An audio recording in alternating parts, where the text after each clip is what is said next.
Jean-Baptiste, ou plus exactement Jean le Baptiste, qui baptise avec de l'eau, en attendant celui qui baptisera dans l'Esprit Saint et le feu, selon l'évangile de Luc 3,16, est une grande et belle figure du Nouveau Testament, mais aussi une des plus complexes et mystérieuses si l'on s'en tient à l'histoire, à la légende, à son rôle de précurseur et de père de la révélation. De l'enfant jouant avec Jésus, peint avec douceur par Murillo, un agneau à leurs pieds, symbole de l'agneau de Dieu que Jean-Baptiste assimile à Jésus. Voici l'agneau de Dieu qui enlève le péché du monde, Jean 1, 29. Au précurseur réfugié au désert, vêtu de peau de bête et montrant la voix divine de son doigt levé, imaginé par Léonard de Vinci, en passant par l'ermite décharné sculpté par Donatello, pendant de son émouvante Marie-Madeleine ermite. Tout contribue à faire de Jean-Baptiste une figure proto-messianique qui atteindra le sublime dans l'effacement. Jean-Baptiste sort de l'histoire sans doute entre 28 et 32 sous le règne d'Hérode Antipas. Excédé par ses critiques contre sa femme Hérodiade, celui-ci le fait arrêter et décapiter à la demande de la fille d'Hérodiade, Salomé, et fait servir sa tête sur un plateau à son épouse. Autre champ iconographique prospère de la représentation de Jean-Baptiste. Mais de sa naissance on sait peu de choses.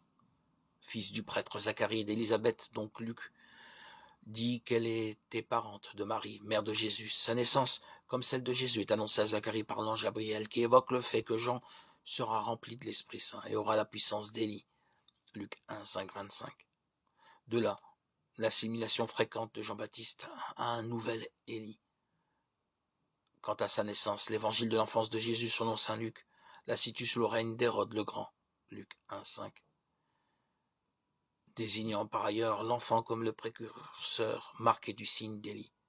Il marchera devant, en présence du Seigneur, avec l'esprit et la puissance du prophète Élie pour faire revenir le cœur des pères vers leurs enfants.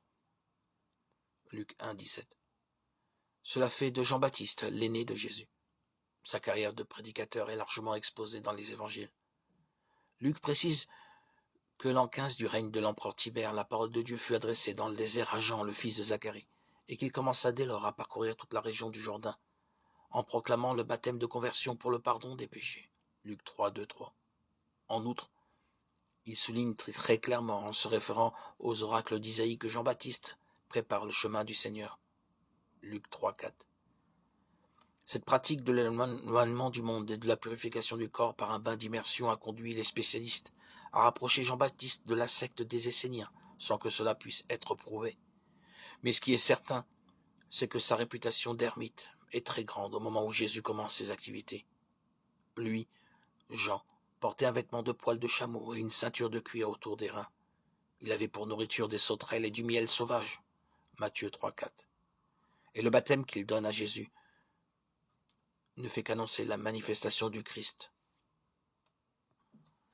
Comme le souligne Jean dans son prologue et l'effacement du précurseur, il eut un homme envoyé par Dieu. Son nom était Jean. Cet homme n'était pas la lumière, mais il était là pour rendre témoignage à la lumière. Jean 1, 6, 8. Dès lors, comment l'histoire du christianisme n'aurait-elle pas fait de ce personnage haut en couleur l'emblème de l'ascèse, du renoncement et de l'effacement devant Dieu? Lui, témoin de la première manifestation du Christ lors de son baptême, et Marie-Madeleine, témoin de la dernière, la résurrection. Jean 20, 13, 18. Sont les deux piliers de la vie mystique au désert, enfuis en Dieu et dérobés au monde. Ils sont les veilleurs, silencieux des ordres contemplatifs qui les ont pris depuis les origines comme protecteurs. Ils demeurent le luminaire pour ceux qui aspirent à suivre le Christ.